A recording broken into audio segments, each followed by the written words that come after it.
Ngayon, habang papalapit na ang ikalimang anibersaryo ng pagbabalik ng Taliban sa kapangyarihan, ang Afghanistan United Front na pinamumunuan ni dating commander ng Afghan National Army, Sami Sadat, ay nag-anunsyo ng paglulunsad ng isang kampanyang militar laban sa Taliban. Ayon sa pahayag, ang kampanya ay inilaan upang suportahan ang kinatawag bilang misyon ng pagpapalaya sa Afghanistan at pagbabalik ng kapangyarihan sa mga tao nito. Ngayon, ang anunsyo ay kasabay din ng tila pantaas ng mga armadong aktibidad ng mga grupong kontra-Taliban sa buong bansa. Narito ang ilan sa kanilang pahayag. Sa halos 5 taon, ang mga sigaw ng ating bansa na pinamumunahan ng ating civil society ay hindi pinakinggan ng pandaigdigang komunidad. Araw-araw, ang Taliban ay nakakaisip ng bagong paraan para pahirapan, hamakin, arestuhin at patayin ang mga Afghan. Sa ngayon, malinaw na nabigo na ang ideya ng kasunduang maabot sa negosasyon sa Taliban. Ang proseso ng negosasyon ay dapat nang itigil ng tuluyan at dapat kilalanin na ang prosesong ito ay isang nabigong hakbang.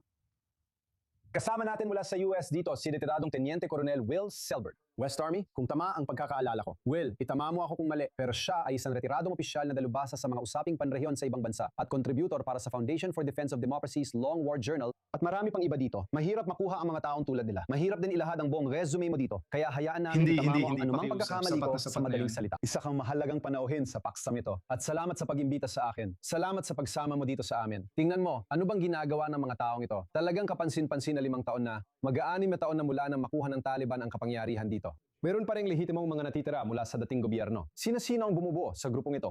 Kaya mayroong iba't ibang mga grupong lumalaban sa Taliban. Mga siguro abot ng 20, pero ang pinakaubod ay 5 lang talaga. Sa tingin ko. At si Sami Sadat ang namumuno sa Afghan United Front. Dati siyang commander ng Afghan National Army Corps sa lalawigan ng Helmand na nasa katimugang bahagi ng Afghanistan noon bumagsak ito. At umalis siya ng Afghanistan at agad na itinatag ang Afghan United Front pagkatapos noon. Halos 5 taon na niyang ipinahihiwatig na magsisimula siya ng mga operasyon. At pagkatapos ay nagsimula siya noong 1 Agosto at nakapagsagawa na ng mga 17 o 18 na pag-atake mula noong simula ng buwan. Ngayon, sinamahan na siya ng iba pang mga organisasyon tulad ng National Resistance Front na pinamumunuan ni Ahmad Massoud at ng Afghan Freedom Front na pinamumunuan ng dating hepe ng General Staff, Yasser Zia. Pero ang mahalaga para kay Sami Sadat ay isa siyang Pashtun. At yon ang nanghingibabaw na etnisidad sa Afghanistan. At sinimulan din niya ang kanyang mga pag-atake sa Timog Afghanistan sa lalawigan ng Kandahar, na siyang espiritual na tinubuang bayan ng Taliban. Kaya mahalaga yon at nakita natin ang paglawak ng mga anti-Taliban na pag-atake nitong Agosto, malamang dahil sa ikalimang anibersaryo ng pagbagsak ng Kabul na nangyari noong ika-15 ng Agosto. Tingnan mo, alam ko para sa maraming Amerikano at pati na rin ako, ibig ko sabihin parang kinikilabutan ka kapag iniisip mo ito. Alam mo, itong larangan ng labanan dito sa Afghanistan at kung ano ang kinakaharap nila laban sa Taliban. Anong alam natin tungkol sa kung sino ang sumusuporta sa grupong ito? At alam mo, bakit sa Ingles isinulat ang mahabang pahayag na ito? Alam mo sino ang pinatutungkulan ng pahayag? Sino ang sumusuporta sa grupo, hindi pa ganong malinaw. May connection siya, alam mo, sa Tajikistan, marami sa kanila ay ganon din. Si Massoud ay kilala sa buong mundo. Pero wala silang opisyal na estado na sumusuporta sa kanila. Wala silang santuwaryo.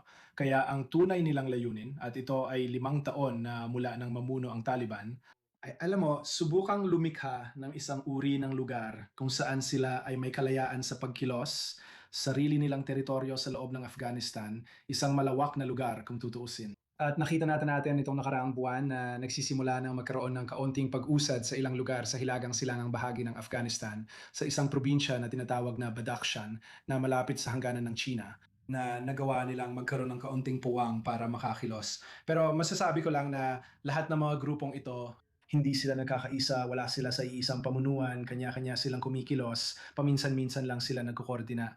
Pero ganito talaga ang naging paraan ng paglaban ng mga resistance groups sa Afghanistan noon pa man.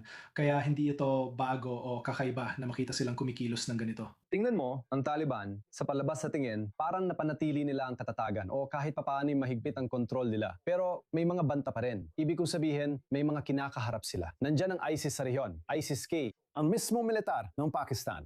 Hindi ko alam kung ang Pakistani Taliban ay, alam mo na, malapit sa kanila o hindi. May iba pang mga grupong rebelde, ibig kong sabihin, napakaraming banta talaga ang kinakaharap ng Taliban. Tama ba ako? Hindi, tama ka. May ideya ng katatagan. At yon ay dahil sa totoo lang, mas malakas ang Taliban na yon kaysa noong bago ang 9/11, bago ang ika-11 Setyembre. Noon ay may bulsa ng paglaban sa lalawigan ng Panjshir.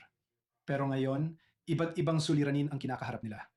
Masasabi kong kinakaharap nila ang Pakistan dahil sa mga cross-border operations, ISIS-KP, na maaring nagsagawa ng kamakailang pag-atake gamit ang Granada de Mano sa Kabul kahapon. At ngayon ay kinakaharap nila ang isang multi-etniko na oposisyon na araw-araw ay nagsasagawa ng mga pag-atake sa buong pamahalaan.